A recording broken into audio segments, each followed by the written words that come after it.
Bab 3821.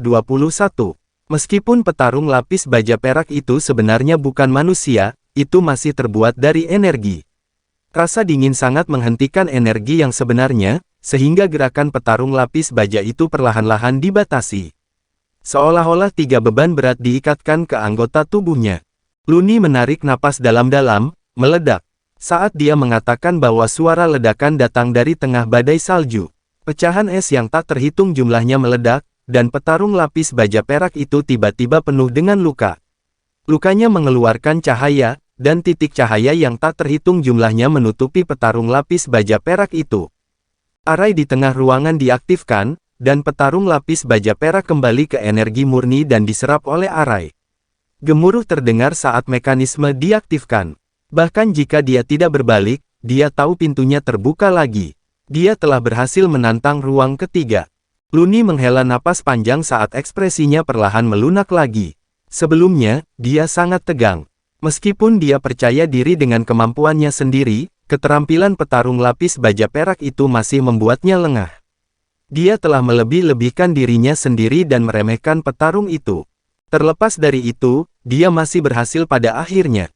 Luni menarik napas dalam-dalam beberapa kali sebelum berhasil menenangkan diri. Kemudian, dia berjalan ke kristal energi di tengah ruangan. Dia mengangkat belatinya dan menghancurkan kristal energi seperti sebelumnya. Masih ada 2 kamar lagi. Tantangan akan semakin sulit, tetapi masih dalam tingkat yang dapat diterima. Setelah melakukan semua itu, dia dengan tenang berbalik sekitar dan berjalan ke koridor. Pada saat itu, 2 prajurit lainnya menantang ruangan yang sama di ruang terisolasi mereka. Zelter mengerutkan kening. Seluruh tubuhnya dikelilingi oleh api. Prajurit lapis baja perak itu lebih kuat dari yang dia duga. Zelter menebas ke depan, dan pedang mereka beradu di udara. Aura tajam menebas ruang di sekitar mereka saat kekuatan itu menyebabkan mereka berdua mundur selangkah. Dia tidak bisa membiarkannya berlarut-larut seperti itu. Dia sudah melihat apa yang dia butuhkan. Zelter mengangkat alis, saatnya mengakhiri ini. Saat dia mengatakan itu, teriakan tajam seekor burung memenuhi seluruh ruangan. Seekor burung Phoenix yang menyala tiba-tiba muncul di udara. Phoenix itu mulai terbang di sekitar Zelter, dan bola api yang tak terhitung jumlahnya turun dari udara. Bola api itu tampak seperti roh dalam kegelapan, terus bergerak di sekitar Zelter. Zelter menarik napas dalam-dalam. Dia dikelilingi oleh api seolah-olah dia dilahirkan darinya.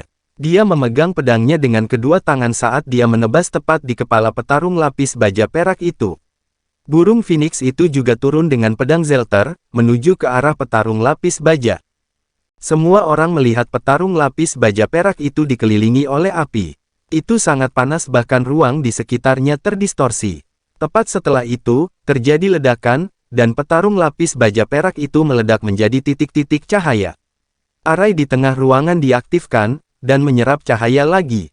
Zelter menarik napas dalam-dalam sambil menyeka keringatnya. Dia akhirnya berurusan dengan pria merepotkan itu. Dia telah bertarung melawan petarung lapis baja perak begitu lama karena dia mencoba untuk menguji kekuatan petarung lapis baja itu dan melihat seberapa banyak yang harus dia lakukan untuk menghadapinya. Syukurlah, semuanya berada dalam kendalinya. Itu tidak melebihi apa yang dia harapkan. Di ruang ketiga, Wilde berhasil menangani petarung lapis baja itu dengan pukulan ke dada setelah 5 menit juga, memberikan pukulan fatal. Setelah itu, petarung terserap oleh barisan, dan ketiga penantang berhasil melewati ruangan ketiga. Jack dengan tenang melihat semuanya, tidak menunjukkan banyak emosi. Lurain melirik Jack. Jarang dia melihat Jack menunjukkan emosi apapun. Hal-hal yang mengejutkannya sepertinya bukan apa-apa di mata Jack karena Jack tidak akan pernah bersemangat. Lurain mengerutkan bibirnya, tiba-tiba ingin mengutuk. Jack benar-benar tidak terlihat memiliki emosi sama sekali. Apakah dia bahkan tidak mampu untuk bahagia atau marah? Jack pasti akan berpartisipasi. Itu tanpa keraguan. Lagi pula, hadiah yang luar biasa itu jelas terlihat oleh semua orang, bahkan Jack pun akan tergoda. Dengan keahlian Jack, tingkat kesulitan besi hitam akan menjadi sangat mudah. Bab 3822. Namun, jelas bahwa tidak mungkin Jack memilih kesulitan peringkat besi hitam. Dia pasti akan memilih peringkat perunggu atau bahkan emas. Lagi pula, dia sudah melihat betapa ambisiusnya Jack di Seven Deaths Array. Lagi pula, Jack memiliki keterampilan untuk mewujudkan ambisi itu. Mendengar itu, Lurain hanya bisa menghela nafas lagi.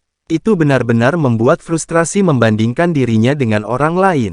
Dia bahkan bukan rumput liar di pinggir jalan dibandingkan dengan Jack. Itu mungkin akan menjadi kasus seumur hidupnya. Saat dia meratapi fakta, suara pertengkaran terdengar lagi. Dia melihat pria berjanggut pembuat onar itu bertarung melawan pria bermata juling itu lagi.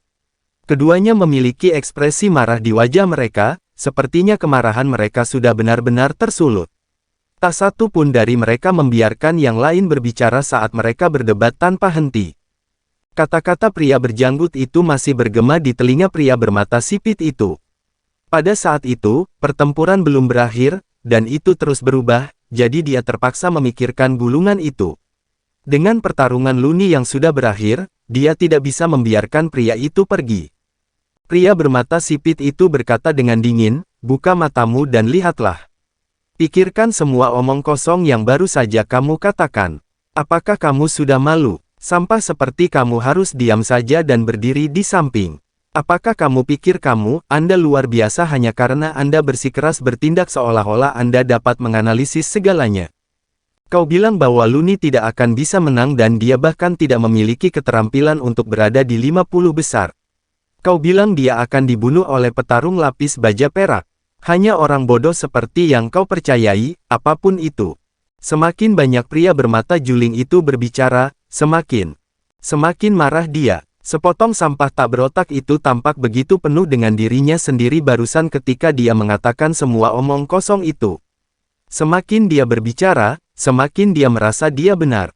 Ketika orang lain tidak setuju, dia mengatakan bahwa orang lain hanya menolak untuk mengakui kebenaran.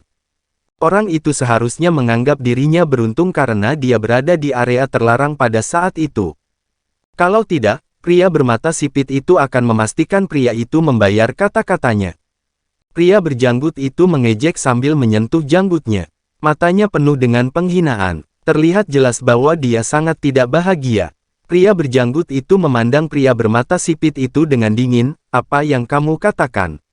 Apakah dia sudah menang? Ini hanya tantangan kecil, apakah kamu harus sangat senang tentang itu?" Dia memang membunuh petarung lapis baja perak.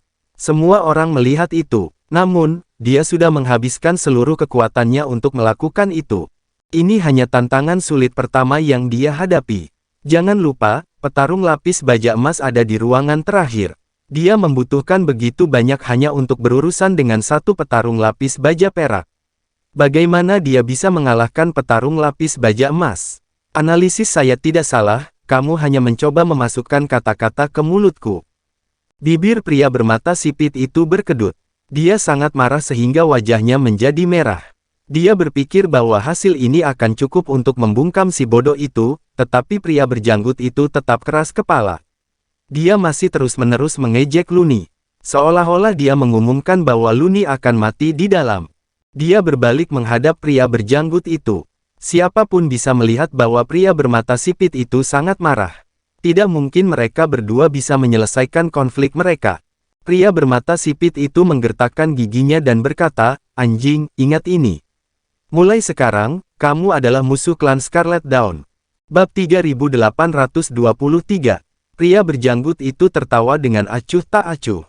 Dia belum pernah mendengar tentang klan Scarlet Dawn sebelumnya dan bahkan tidak tahu dari dunia mana pria bermata sipit itu berasal. Pria berjanggut itu hanyalah bagal yang benar-benar keras kepala yang tidak peduli dengan konsekuensi tindakannya selama dia bersenang-senang. Dia tidak berubah sama sekali setelah mendengar ancaman itu. "Kamu mengancamku sekarang. Bisakah kamu lebih masuk akal? Apakah kita tidak diizinkan untuk berbicara sekarang? Kami diancam olehmu hanya karena mengatakan yang sebenarnya.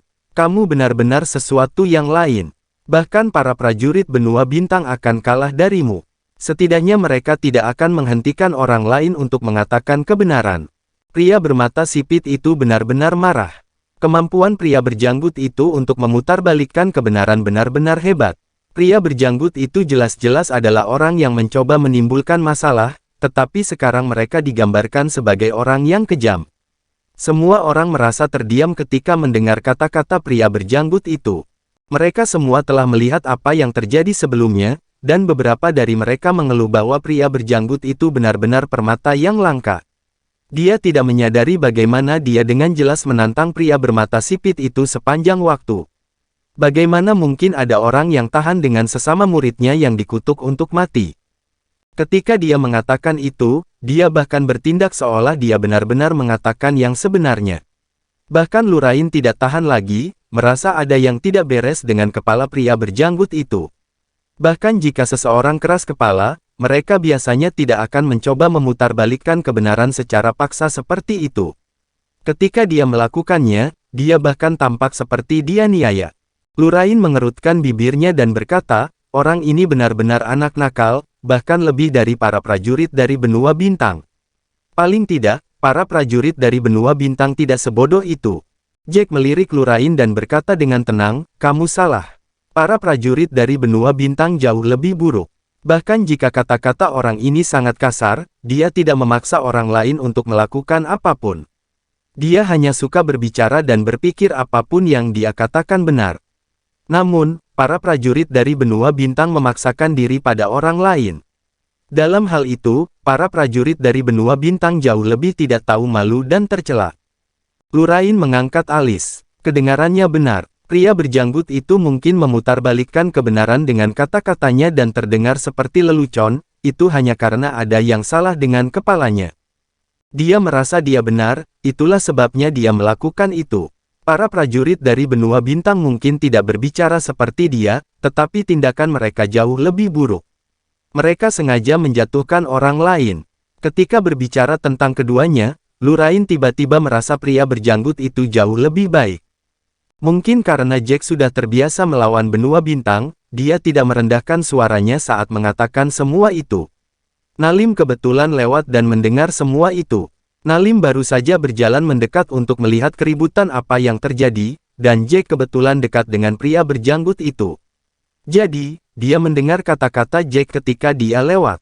Nalim melebarkan matanya. Orang itu sebenarnya menyebut para prajurit dari benua bintang tidak tahu malu dan tercela. Beraninya dia. Nalim menyipitkan matanya dan berkata dengan dingin, beraninya kamu. Kamu berani menghina benua bintang. Apakah kamu muak hidup? Nalim baru saja dimarahi oleh semua orang, dan dia merasa sangat frustrasi. Saat dia mendengar kata-kata Jack, rasanya seperti sebuah bom telah dinyalakan di dalam dirinya. Bibir Jack berkedut tak berdaya. Dia baru saja melihat pertengkaran Nalim dengan orang lain. Dia ingat dengan jelas suara pria itu, jadi dia bahkan tidak perlu menoleh untuk mengetahui siapa itu. Jack menghela nafas saat dia hampir tertawa. Para prajurit dari benua bintang pasti akan berusaha membalas dendam padanya. Itu sudah menjadi fakta, tapi Jack bisa menerimanya dengan tenang. Bab 3824. Namun, semua hal yang menyusahkan itu adalah sekunder dari tujuan utamanya. Sebelum dia melawan mereka, dia harus menyelesaikan tantangan di Violet City. Untuk mencegah masalah yang tidak perlu, Jack mengubah penampilannya. Namun, meskipun dia berusaha menghindarinya, dia tetap berkonflik dengan benua bintang. Nalim meledak lagi saat mendengar Jack tertawa. Beraninya pria itu tertawa. Beraninya dia. Nalim dengan cepat memutuskan bahwa dia akan memberi pelajaran pada pria itu. Jika tidak, semua orang akan mulai menantang otoritas benua bintang. Jack telah menamparkan wajah benua bintang sebelum ini, dan mereka telah menjadi lelucon. Pada titik ini, orang lain mengejek benua bintang adalah satu hal, tetapi pria itu benar-benar tertawa ketika Nalim menegurnya. Pria itu jelas tidak terlalu memikirkan benua bintang sama sekali. Itu adalah penghinaan terhadap kehormatan benua bintang. Pikiran itu muncul di kepalanya, dan Nalim telah menjatuhkan hukuman mati di kepala pria itu. Dia bergegas ke Jack dan memelototi Jack dengan marah. Dia tampak seperti ingin mencabik-cabik Jack. Ekspresi Jack benar-benar tenang. Dia telah menenangkan diri saat dia menatap Nalim dengan dingin. Nalim menarik napas dalam-dalam sebelum menunjuk ke arah Jack. Berat. Siapa yang memberimu nyali untuk mengejek benua bintang seperti itu? Apakah kamu bunuh diri? Ketika orang lain menantang benua bintang sebelum ini, kami biasanya tidak akan terlalu keras. Kami akan kejar mereka dan selesaikan saja, tapi kau berani menghina kehormatan kami.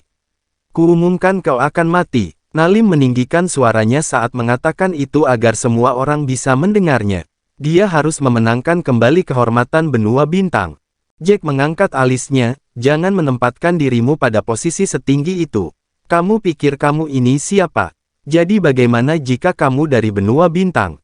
Jangan berpikir kamu tidak terkalahkan hanya karena kamu berasal dari sana, tempat, dan bahwa Anda dapat melakukan apapun yang Anda inginkan. Nalim mulai memerah dengan cepat. Dia mengira pria itu pasti akan menyusut ketika dia menghukum mati pria itu, tetapi pria itu sebenarnya telah sepenuhnya mengabaikan ancamannya dan bahkan mengejeknya. Nalim benar-benar marah. Dia tidak akan membiarkan orang itu pergi. Nalim berteriak, beraninya. Sebelum dia bisa menyelesaikannya, Jack memotongnya, bisakah kamu diam? Kamu baru saja muncul, dan kamu sudah sangat menyebalkan. Kamu tidak pernah berhenti berbicara tentang benua bintang. Itu menjijikkan. Jika benua bintang mencapai sesuatu yang luar biasa, aku akan melakukannya. Saya akan senang mendengarkan. Namun, yang Anda lakukan hanyalah menggertak yang lemah. Anda bahkan tidak punya nyali untuk menantang yang kuat. Apa yang bisa dibanggakan? Kata-kata itu hampir mencekik Nalim sampai mati. Para prajurit di sekitar mereka semua melebarkan mata mereka, dan beberapa dari mereka bahkan bertepuk tangan. Kata-kata Jack selaras dengan apa yang mereka semua pikirkan. Benua bintang bukanlah keberadaan yang terhormat di mata mereka. Hanya saja tidak ada yang menginginkan konflik dengan mereka. Seperti yang dikatakan Jack, para prajurit dari benua bintang hanya menggertak yang lemah. Mereka tidak pernah berani melawan siapapun yang kuat dan tidak pernah berani bertindak terlalu gegabah terhadap mereka. Mereka hanya melemparkan kekuatan mereka ke sekitar para prajurit tanpa kekuatan atau latar belakang. Nalim menggertakkan giginya dengan marah, dan matanya membelalak sedemikian rupa hingga nyaris keluar dari rongganya. Bab 3825. Jika tatapan bisa membunuh, Jack pasti sudah mati beberapa ribu kali lipat. Jack mengangkat alis dan berkata, kamu bisa terus mengancamku, tapi aku sarankan kamu tutup mulut. Ancamanmu tidak ada artinya di telingaku. Kalau tidak, mari kita lihat siapa yang lebih frustrasi berdebat di sini. Nalim bergetar. Dia tiba-tiba menemukan dirinya tidak dapat mengatakan apa-apa. Nalim sudah terbiasa mengancam orang lain, dan dia selalu berhasil. Siapapun yang berani membuat masalah atau berani tidak menghormatinya biasanya akan diam ketakutan setelah mendengar ancamannya. Kalau tidak, mereka akan meminta maaf dan mulai bersembunyi. Tidak ada yang pernah bertindak begitu acuh tak acuh seperti ini, dan pria itu bahkan menjadi lebih buruk. Dia sepertinya tidak peduli sama sekali dengan benua bintang. Nalim menggertakkan giginya saat dia memelototi pria di depannya. Dia tampak seperti ingin menguliti Jack hidup-hidup. Sebenarnya, Nalim juga agak takut. Jika orang ini sama sekali tidak peduli dengan benua bintang, bisakah dia menjadi seseorang yang tidak mampu dia sakiti? Memikirkan hal itu, Nalim memandang Jack dengan serius dan memperhatikan bahwa pakaian Jack cukup biasa, dan dia juga tidak memiliki tanda prajurit dunia kelas 2. Terbukti, kecuali pria itu sengaja menyembunyikan identitasnya, dia adalah Arior dari dunia kelas 3. Dunia kelas 3 adalah sampah di mata Nalim. Hanya beberapa prajurit mereka yang patut diperhatikan, jadi dia sama sekali tidak takut pada mereka. Jika pria itu hanyalah seorang pejuang dari dunia kelas 3 dan berani melawannya seperti ini, maka pria itu mungkin sama gilanya dengan pria berjanggut tadi. Sederhana saja, mudah berurusan dengan orang-orang seperti itu. Namun, jika bukan itu masalahnya, dan pria itu melakukan semua itu karena dia memiliki latar belakang dan keterampilan, kemungkinan menjadi murid terpilih dari beberapa klan besar, maka itu akan menjadi masalah. Jika dia adalah perci, dia tidak akan takut dan dia bisa melakukan apapun yang dia mau, tapi dia tidak takut. Dia hanya begitu sombong karena dia memiliki saudaranya, Nyam, yang disukai perci. Namun, dia juga tidak bisa menyinggung siapapun. Jika dia menyinggung seseorang yang tidak mampu dia lakukan, maka dia akan tamat. Terlebih lagi, pria ini sepertinya tidak peduli dengan ancamannya sama sekali. Jika mereka terus berdebat, Nalim hanya akan terlihat seperti lelucon. Nalim menggertakkan giginya dan menahan amarah di hatinya. Dia tidak akan berdebat lagi. Dia memutuskan untuk mencari tahu siapa pria itu. Jika pria itu hanya seorang idiot, maka dia tidak akan melepaskan pria itu. Argumen mereka sama sekali tidak mempengaruhi argumen pria berjanggut dan pria bermata sipit itu. Pria berjanggut itu sudah bergegas. Rekan muridnya berusaha keras untuk menghentikannya, tetapi dia sama sekali mengabaikannya, bahkan memanggil pria itu untuk tutup mulut. Dia benar-benar ingin melawan pria bermata sipit itu. Pria bermata sipit itu sangat marah, jadi dia menatap pria berjanggut dengan gigi terkatup. Suasana tegang di antara mereka berdua. Jika bukan karena pembatasan, mereka berdua akan mulai bertarung di tempat. Tidak peduli seberapa gaduh penonton berdiri, itu tidak mempengaruhi tantangan di ruang terisolasi sama sekali. Pada saat itu, ketiga penantang sedang duduk dan menenangkan diri. Sebelum ruang ketiga, mereka belum pernah menghadapi petarung lapis baja perak sebelumnya, bahkan jika mereka pernah melihat orang lain melakukannya. Mereka tidak terlalu percaya diri, tetapi setelah menghadapi satu, mereka jauh lebih tenang. Bab 3826. Mengetahui betapa sulitnya langkah mereka selanjutnya, mereka bertiga duduk untuk beristirahat pada waktu yang bersamaan. Sementara itu, penonton di luar menjadi gaduh saat mereka melihat dengan penuh minat, dan mereka berbicara tentang siapa yang akan selamat dari semua tantangan dan membunuh petarung lapis baja emas. Pria berjanggut dan pria bermata sipit terus berdebat dengan intens, dan pada satu titik, pertengkaran meningkat hingga mereka terlihat seperti ingin saling mencabik-cabik. Wajah pria bermata sipit itu merah karena amarahnya. Lurain melihatnya dengan rasa ingin tahu, dan dia merasa menunggu tidak lagi membosankan. Jack menghela napas tak berdaya. Dibandingkan mereka yang hanya menonton keributan, Jack lebih tertarik dengan lingkungan yang sepi. Semua pertengkaran ini hanya membuatnya kesal. Selanjutnya, mereka berdua tidak perlu berdebat sama sekali. Mereka hanya perlu menunggu dengan sabar hasilnya untuk melihat kebenarannya, namun mereka berdua jelas-jelas membiarkan rasa frustrasi mereka menghampiri mereka. Mereka sepertinya lebih suka mengalahkan pihak lain dengan kata-kata mereka. Argumen mereka mendapat perhatian semua orang karena kedua pria itu bahkan tidak repot-repot melihat gambar di gulungan itu. Mart mengangkat alis dan berkata, meskipun pria berjanggut ini adalah seorang idiot keras kepala yang kasar dengan kata-katanya, Anda harus mengakui bahwa beberapa hal yang dia katakan masuk akal. Hanya saja tidak ada cara nyata untuk melihat siapa yang akan menang argumennya sekarang. Lurain dan Mart menonton dengan penuh minat dan bahkan mulai mengevaluasi argumen mereka. Jack mengerutkan kening dan berkata dengan dingin, keduanya hanya membuat ulah, tidak ada yang peduli siapa yang lebih masuk akal. Mereka hanya perlu diam-diam menunggu hasil untuk menunjukkan siapa yang benar, tetapi mereka tidak peduli tentang itu lagi. Mereka hanya ingin berdebat dan berkelahi, yang benar-benar membuang-buang waktu. Jack jengkel dengan pertengkaran mereka. Semua kursi sudah penuh, dan area itu juga penuh dengan orang. Dia harus menerobos kerumunan jika dia ingin pergi, jadi dia terpaksa dengan sabar menonton pertandingan saat mereka berdua terus berdebat. Setelah 15 menit, untungnya, keduanya akhirnya berhenti. Itu bukan karena mereka akhirnya selesai berdebat tetapi karena Zelter terlihat masuk ke kamar kedua. Pada saat yang sama, Looney juga kembali ke kondisi terbaiknya. Keduanya melangkah ke kamar kedua hampir bersamaan. Kamar kedua memiliki petarung lapis baja perak dan petarung lapis baja. Mereka harus berurusan dengan keduanya untuk menghancurkan kristal energi. Jack mengangkat alis. Sebenarnya, kesulitan besi hitam itu cukup sederhana. Itu bukan dua petarung lapis baja perak di ruang kedua tapi satu perak dan satu baja. Kamar kedua tidak lebih sulit dari yang pertama. Selama para penantang berhati-hati, mereka pasti akan berhasil.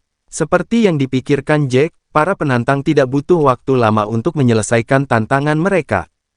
Mereka bertiga berjalan ke koridor sebelum mereka mulai memulihkan diri lagi.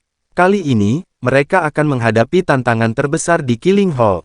Petarung lapis baja emas jauh lebih kuat daripada petarung lapis baja perak, dan mereka bertiga perlu memastikan bahwa mereka berada dalam kondisi terbaiknya. Pada saat itu, mereka bertiga memiliki ekspresi serius di wajah mereka karena mereka jelas dijaga. Dalam situasi normal apapun, ketiga penantang akan menunggu 5 hingga 10 menit di koridor terakhir. Mereka tidak hanya perlu memulihkan energi mereka yang sebenarnya, tetapi mereka juga perlu memastikan bahwa mereka berada dalam kondisi pikiran terbaik dan menghilangkan jejak ketakutan di dalam diri mereka. Saat bertarung, mentalitas seseorang juga penting. Jika hati seseorang dikuasai rasa takut, akan sangat mudah membuat kesalahan karena gugup. Mereka berusaha menenangkan diri agar tidak melakukan kesalahan. Setelah hanya 3 menit, seseorang tiba-tiba berteriak, Wide menekan tombolnya. Saat itu dikatakan, semua orang terdiam karena mereka semua melihat gulungan itu lagi. Wide adalah yang paling lambat menyelesaikan setiap tantangan. Bab 3827. Selain itu, tidak ada yang istimewa dari gerakan yang dia gunakan sama sekali. Dalam setiap tantangan, dia sepertinya menggunakan semua kekuatannya. Secara khusus, dia menghabiskan waktu 2 kali lebih banyak daripada orang lain di ruang ketiga sebelum dia membunuh petarung lapis baja perak itu. Pada akhirnya, dia menderita beberapa luka ringan sebelum dia menghancurkan kristal energi sambil terengah-engah. Setelah melihat itu, semua orang yakin bahwa Wide adalah prajurit terlemah dari 3 penantang. Bahkan mungkin dia tidak akan bisa membunuh petarung lapis baja emas itu dan malah akan binasa dalam pertarungan. Semua orang menjadi tidak tertarik pada Wide, dan beberapa bahkan mengabaikannya. Namun, dia sebenarnya yang pertama siap. Ruang terakhir membutuhkan mereka bertiga untuk menekan tombol sebelum terbuka. Taruhannya adalah siapa yang akan menjadi yang pertama membunuh petarung lapis baja emas setelah dibuka. Para prajurit yang bertaruh pada Wide menyesali pilihan mereka, percaya bahwa mereka telah melakukan kesalahan dan bahwa mereka tidak akan pernah bisa mendapatkan kembali kristal roh yang telah mereka pertaruhkan. Ini akan menjadi pencapaian bagi Wide untuk keluar hidup-hidup, apalagi menjadi yang pertama membunuh petarung lapis baja emas itu. Keluhan marah mulai terdengar. Aku seharusnya tidak bertaruh pada Wide. Orang itu terlihat seperti dia menggunakan semua yang dia miliki bahkan di kamar ketiga. Dia juga tidak terlihat dalam kondisi baik di kamar kedua. Dia yang terlemah di antara 3 penantang di sana. Hek, dia mungkin akan dibunuh oleh petarung lapis baja emas. Itu sangat mungkin. Beberapa prajurit yang memasang taruhan mereka pada Wide sangat menyesali pilihan mereka. Dia berada dalam kondisi terburuk dari mereka bertiga. Bahkan jika dia adalah orang pertama yang bersiap-siap, tidak ada satu orang pun yang merasa dia bisa membunuh petarung lapis baja emas paling cepat. Ketika momen terakhir akan dimulai, tribun penonton riuh. Jack mengerutkan kening. Ketika taruhan telah dibuka, sekitar 80% dari prajurit di sana telah mengambil bagian dalam taruhan, sehingga mereka semua secara alami cemas pada saat-saat terakhir. Bagaimanapun, ini menyangkut keuntungan mereka. Ada yang cemas dan bahkan ada yang berdoa. Bahkan ada yang mengutuk dengan keras. Suara itu seperti ribuan lalat berdengung di sekitar. Jack mengerutkan kening frustrasi, tetapi tidak ada yang bisa dia lakukan. Lurain memandang Jack dan bertanya dengan rasa ingin tahu, Jack, menurutmu siapa yang akan menjadi orang pertama yang membunuh petarung lapis baja emas itu? Jack mengangkat alis dan memikirkannya sejenak sebelum dia menggelengkan kepalanya, berkata dengan serius, aku tidak tahu. Mereka bertiga menahan diri. Tidak mudah untuk mengatakan siapa yang lebih kuat. Bahkan Jack tidak tahu apa yang akan terjadi, apalagi dirinya sendiri. Lurain menghela napas dan memutuskan untuk tidak membuat penilaian cepat. Mereka menunggu sampai pertempuran terakhir dimulai ketika ketiganya menekan tombol setelah 5 menit. Di ruangan terakhir, mekanisme diklik saat bagian dalam ruangan terungkap ketiga penantang. Kamar terakhir sangat besar, 2 kali ukuran kamar sebelumnya. Petarung lapis baja emas itu berdiri di tengah. Tatapannya yang tenang dengan dingin menatap para penantang. Itu memiliki pedang emas di tangan, posturnya lurus. Armor emas menutupi seluruh tubuhnya, dan hanya dengan melihatnya membuat seseorang merasa tertekan. Bab 3828 mereka bertiga fokus saat mereka berjalan ke ruangan. Saat Luni, Wide, dan Zelter masuk, mekanismenya diaktifkan kembali, dan pintu ditutup di belakang mereka. Kecuali salah satu pihak meninggal, pintu tidak akan terbuka lagi. Jack memandang Luni, yang paling tertarik padanya di antara 3 penantang. Itu bukan karena dia merasa Luni sangat kuat tetapi karena pejuang jarak jauh sulit didapat. Semua lawannya adalah prajurit jarak dekat. Memilih teknik untuk dipelajari membutuhkan banyak pemikiran, dan sebagian besar prajurit tidak akan pernah memilih teknik jarak jauh. Jelas bahwa prajurit yang berfokus pada teknik jarak jauh harus selalu waspada, dan mereka harus selalu waspada di medan perang. Tentu saja, manfaatnya juga jelas. Serangan jarak jauh tidak diragukan lagi lebih kuat. Banyak pejuang merasa serangan jarak jauh dapat melindungi hidup mereka di saat-saat genting. Lagi pula, serangan jarak dekat biasanya cepat dan tepat, sementara serangan jarak jauh mencakup area yang luas, meskipun relatif lebih lambat. Jika mereka cukup lambat, penyerang jarak jauh bisa mati saat lawan cukup dekat, oleh karena itu harus selalu waspada. Bahkan jika lawan mereka lemah, mereka harus menjaga jarak tertentu. Saat itu, Luni melakukan hal yang sama seperti sebelumnya. Dia memasuki ruangan sebelum dia memantapkan dirinya, menarik diri dari petarung lapis baja emas saat dia menarik napas dalam-dalam, menatap mata dingin petarung itu. Tidak ada alasan untuk berlarut-larut, hal-hal akan terungkap seperti yang dimaksudkan. Dia memiliki masa depan yang cerah, dan dia tidak bisa membiarkan dirinya mati di sana. Meskipun dia sangat percaya diri dengan keahliannya, hal-hal selalu bisa berubah secara tak terduga. Luni dengan cepat membuka beberapa segel, dan segel biru itu mulai mengembun di udara. Angin dingin mulai naik dari udara, bergegas menuju petarung lapis baja emas. Ada kilatan dingin di mata petarung itu saat tiba-tiba melesat ke depan, mengayunkan pedangnya yang mengandung kekuatan luar biasa. Angin yang menderu-deru menghantam tubuh petarung itu seperti gelombang pasang, dan prajurit lapis baja emas itu diselimuti badai salju. Pecahan es yang tak terhitung jumlahnya bersinar dalam cahaya biru. Penonton tercengang melihat pemandangan itu. Badai salju yang sama ini mengalahkan petarung lapis baja perak di pertarungan sebelumnya. Tiba-tiba, semua orang mendengar suara tajam saat tebasan emas membelah badai salju. Aura tajam tidak menghilang untuk waktu yang lama. Badai salju bergabung sekali lagi saat perlahan-lahan menghabiskan lapis baja emas petarung. Namun, tebasannya terlalu tajam, dan badai salju menyebar setiap kali mencoba membekukan petarung. Petarung lapis baja emas itu menyipitkan matanya, dan dia menembak ke depan ke arah Luni lagi. Luni segera mengaktifkan kristal peraknya dengan cemas saat melihatnya. Topan biru terbentuk di bawah kakinya, mengangkatnya sebelum melaju pergi, tetapi petarung lapis baja emas itu melanjutkan pengejarannya. Petarung itu mengejar Luni, dan setelah beberapa saat, Luni terkejut saat menyadari bahwa jarak antara keduanya telah terpotong menjadi dua. Petarung lapis baja emas itu terlalu cepat, sedemikian rupa sehingga Luni lengah. Jika itu terus berlanjut, dia akan berada dalam jarak 20 meter dari petarung lapis baja emas itu terlalu lama, dan situasinya akan mengerikan. Banyak pejuang yang menonton adegan itu mulai merasa gugup pada Luni. Itu adalah hal yang menyedihkan tentang menjadi penyerang jarak jauh. Saat lawan mereka mendekat di kejauhan, mereka akan mendapati diri mereka menjadi bebek yang duduk. Petarung lapis baja emas juga jauh lebih kuat dari prajurit biasa. Saat ditutup, Luni tidak akan bisa bertahan, dijamin. Saat itu, pria bermata juling itu sedang tidak ingin berdebat dengan pria berjanggut itu. Jantungnya berdegup kencang saat dia mulai berdoa untuk Luni. Meski percaya diri dengan Luni, dia masih khawatir sesuatu yang tidak terduga bisa terjadi.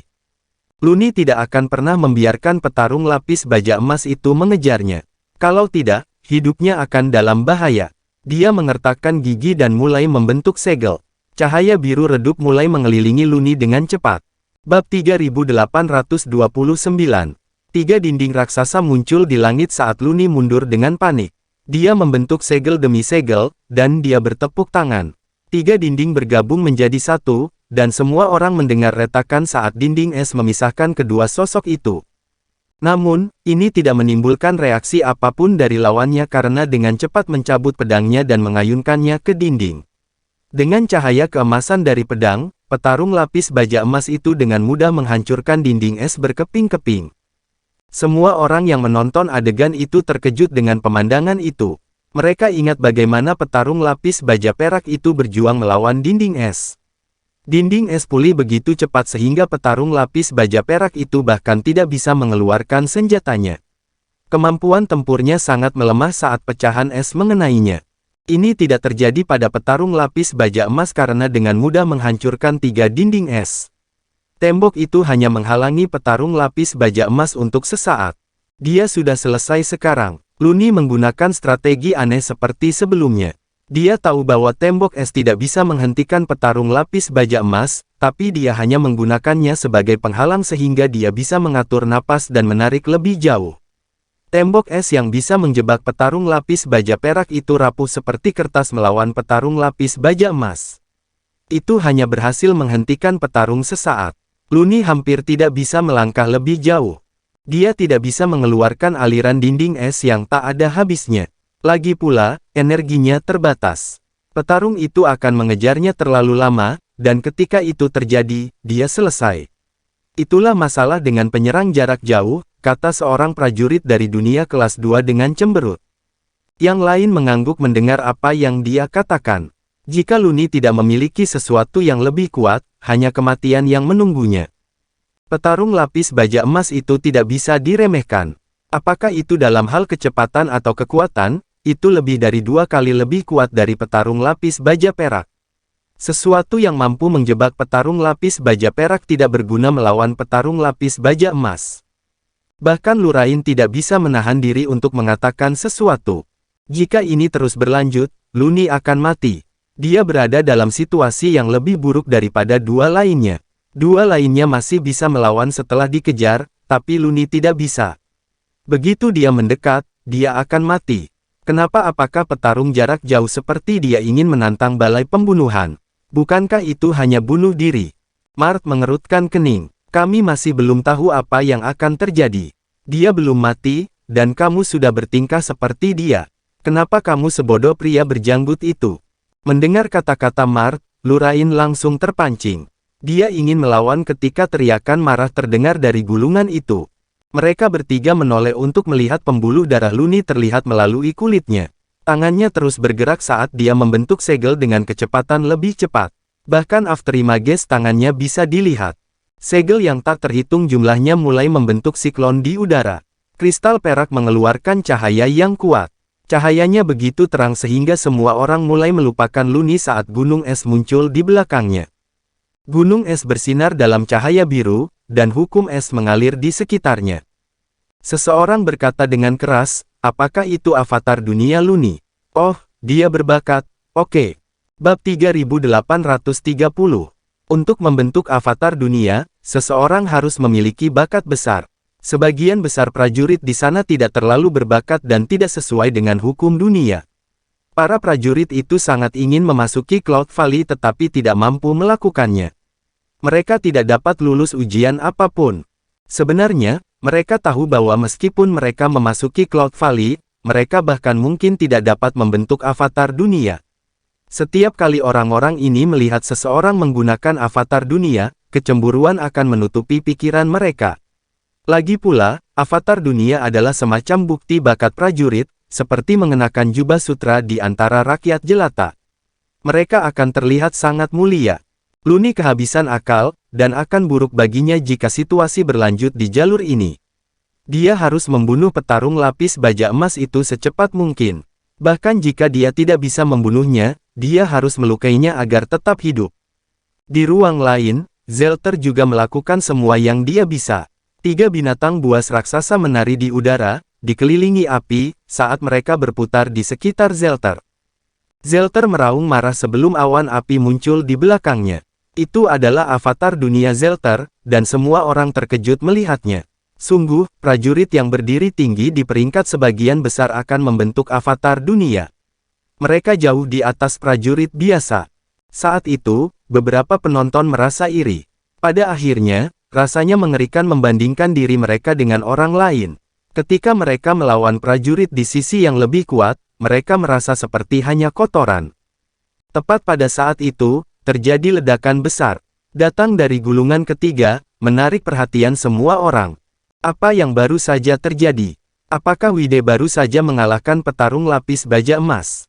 Seru seseorang di antara kerumunan, matanya membelalak kaget. Kata-kata itu menyebabkan semua orang gemetar. Tiba-tiba, mereka merasa dia mengatakan sesuatu yang tidak masuk akal. Meskipun demikian, mereka dengan cepat menyingkirkan pemikiran itu. Di ruang isolasi ketiga, Wide mencengkeram dadanya, namun punggungnya tegak sambil terengah-engah. Petarung lapis baja emas di depannya telah berubah menjadi cahaya dan diserap oleh barisan. Jelas apa yang diwakilinya. Ketika semua orang melihat apa yang terjadi, rahang mereka mengendur karena terkejut. Penonton berdiri dalam keheningan total. Semua orang telah fokus pada dua gulungan pertama sebelumnya. Keterampilan Luni dan Zelter terlalu menarik. Selain itu, Wide tidak melakukan sesuatu yang istimewa sepanjang waktu. Sebagian besar prajurit di sana merasa Wide bisa saja membunuh petarung lapis baja emas, apalagi menjadi yang pertama melakukannya. Namun, tidak peduli seberapa banyak mereka membicarakannya, itu tidak mengubah kebenaran, dan kebenaran menamparkan wajah terutama para skeptis. Mereka yang mengatakan bahwa Wide akan mati selama tantangan semua terdiam. Wide tidak hanya selamat, tetapi dia adalah orang pertama yang membunuh petarung lapis baja emas itu. Dia sepertinya terluka, tapi dia masih bisa berdiri tegak, yang artinya lukanya tidak fatal. Bagaimana dia melakukan itu? Aku begitu fokus pada Zelter dan Luni sehingga aku sama sekali tidak memperhatikan Wide. Dia sepertinya sudah berjuang bahkan untuk membunuh para petarung lapis baja perak. Sepertinya dia mencapai batas kekuatannya di kamar kedua dan ketiga. Bagaimana dia tiba-tiba bersambung?